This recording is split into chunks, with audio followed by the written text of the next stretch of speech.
We're ready for questions. Who wants to lead off? Back there, Sean. Jared, I wonder what it means to have, for this group to have Gabriel Landeskog out on the ice the way he is, just in the hoodie and the skates, and what does that mean for the team? Well, I think he helps our team morale. Like, Landy's just a great person, player, sort of an extension of the coaching staff, a guy that anyone on our team can go to and lean on with any sort of issues. He has really good understanding of our overall team concept, game, attitude that we want to have. Been with us and won with us, and I think having him around, it's just good for morale all around, and especially knowing that he's working to try and get back. They see how hard he works off the ice and in the gym, and he's hitting the ice occasionally here now and working on his rehab. So, I think everyone's rooting for him, and I think it's just another guy sort of helping try to keep the, train on the right tracks. Eric? Sorry, I don't know enough about his situation when he could potentially be back, but the understanding is that maybe if you guys went deep enough that he could be back. I wonder what kind of motivation that creates for the team to try and do something like that to get him in. Yeah, that would be an ideal situation for us if we were able to continue to advance and that he'd be able to get back in. We don't know that that's the case. But we've got a lot of motivation as a team, Like, we've got guys that have won that want to do it again. We've got guys that haven't. We've got guys like Zach Parise in our room that are, coming out of retirement to play for a chance to win. So I think you go through the group, everyone has their own personal motivation, but as a team, we've got a lot as well. So, but that's certainly another piece of it. Eric? How much did Game 1 kind of prove to your group to what extent speed can be an advantage for your team in terms of the pace of play? I think we've known that and identified that as part of our team identity for the last few years now, playing as fast as we possibly can with good execution.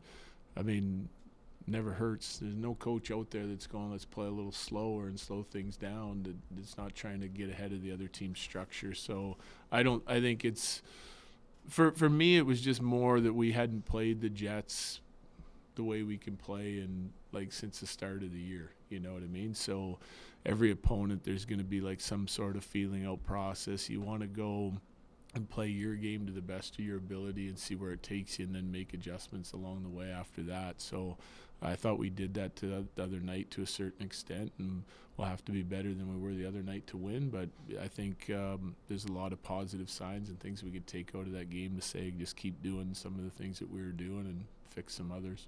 Jesse, then Corey. Coach, is this, you guys played a way that you want, but you don't get the result in Game 1. Is this already where the experience and having been through this kind of, gauntlet starts to come in? Can't hurt. Yep, can't hurt. Corey? We talked about Ross Colton in that line a little bit yesterday, but Miles Wood is a guy who maybe didn't have the best personal experience in his previous playoff runs. I'm just wondering what you thought of him as kind of an extension of what you guys have seen from him all year. I thought he was great. Yep, physical, involved, hard at the net. Even that one that was on the delayed penalty, thought it was a quick whistle. There's an opportunity again to score that goal. I thought that line was really effective. They were involved right from the drop of the puck. Their details were good. They checked hard. Like I said, the physicality is part of their game. Those guys, they got a little grit and sandpaper to the game, and I thought they played their games to the best of their ability the other night. I'd love to see them repeat that performance. Kyle? You mentioned that GEORGIEV was like the rest of the team. Everyone's going to really turn the page mentally. Just, did you have a chance to chat with him this morning and just get a feel for what his mindset's like today? Yep. Ken?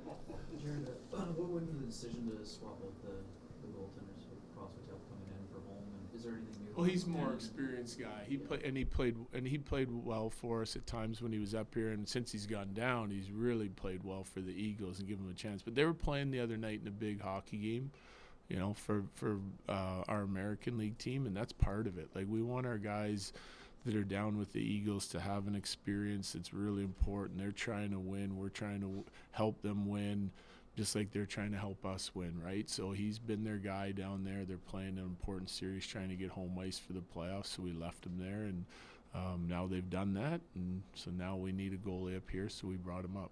What's No, he's still sick. Go ahead. Jared, it looked at least from above that the officials let the play, let both Yep. teams play for the early part of the game, but then both teams have troubles coming off of it. So on the priority meter, where does that discipline come in, and how soon do you know to read the officials how they're going to call it? I think you get a pretty good feeling early in the game, and like the message, like we have our supervisor, right? Like they're gonna try and let us play. It's obviously intensity levels up, physicality's up, come playoff time, but that doesn't necessarily mean penalties have to be up, right? Like the players are so good at adapting and adjusting to new rules that come in, the rules that are already in place that, if you're focused and disciplined within your game, you can play a hard physical game without taking penalties, right? And I think you saw both teams do that the other night. I thought the officials did a great job of letting the players decide the game. You're always going to have a call or two that you would like either way during the game, but unless it's something egregious or taking away a scoring chance, I thought they did a nice job. The game had an intensity level that was really high all the way through it. There was a physicality to it, and it made for a super exciting hockey game without just like racking up penalties on both sides of it. I think if you earn a penalty and you beat someone, you get into a scoring area and someone takes it away with a stick or whatever it is, then those got to be called, They have to call the game that's played in front of them, but I thought players on both teams did a nice job staying disciplined. Last two, Tracy, then Evan. So just curious if Gerard's gonna be able to come back tonight. Yeah, we'll see. Focuses over last year was bringing some bigger forwards up front. Are you happy with how you guys handled the physicality in the first Yeah. game there? Yeah, I was. Okay, thank you, Jared. Yep, thank you. Thank you.